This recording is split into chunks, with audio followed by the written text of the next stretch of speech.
Tak teraz si v rýchlosti môžeme ukázať náš time tracker a vysvetliť vlastne na čo funguje. Možno ste si už všimli tu hore takúto malú ikonku tlačidla play, takže ja si ho teraz stlačím a môj time tracker sa vlastne teraz rozbehol.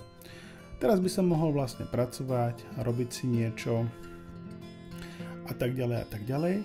Ja na chvíľku pauznem toto video a vrátim sa, keď budem mať niečo nazbierané.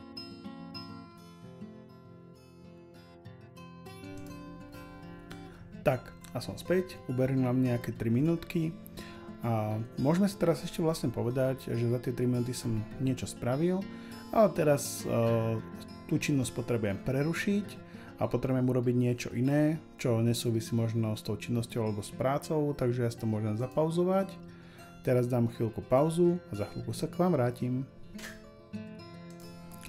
Som späť, dal som si nejakým spôsobom pauzu a môžem pokračovať vo svojej činnosti.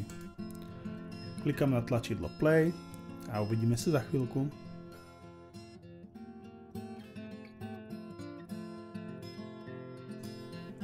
Tak, som späť a môžeme sa pozrieť na to, prečo sme toto vlastne celé robili. Takže môžem si teraz tú aktivitu zastaviť a potom ako si ju vlastne zastavím, tak Mango mi hneď ponúkne na výber vytvoriť novú aktivitu. Takže vytváram si aktivitu, ktorú som robil. Povedzme si, že som robil napríklad stretnutie. Vyberiem si firmu. Dám si pokračovať bez výberu osoby.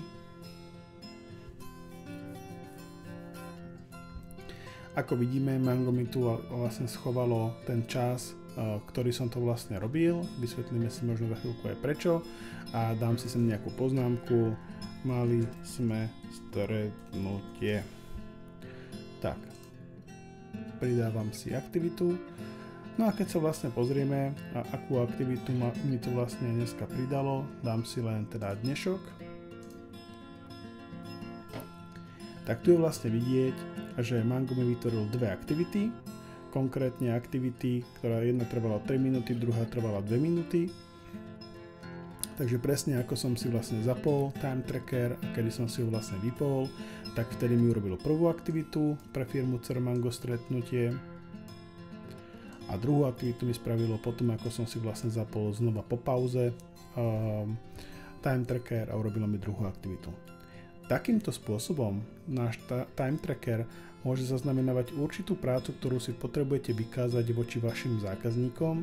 Takže veľmi jednoducho, napríklad keď ste programátor, alebo ste právnik, alebo ste hocikto, kto vlastne pracuje na hodiny pre vašich klientov, tak takto si môžete vytvoriť jednotlivé aktivity podľa toho, čo ste robili. A keď zákazník potrebuje, tak mu to vlastne jednoducho vlastne vykážete ako podklad faktúre, presne kedy ste robili, koľko ste robili a nemôžem vám vlastne povedať nič na to. A nemusíte si to extra niekde zapisovať, pretože Mango sa vám o tom postará. Šikovné však.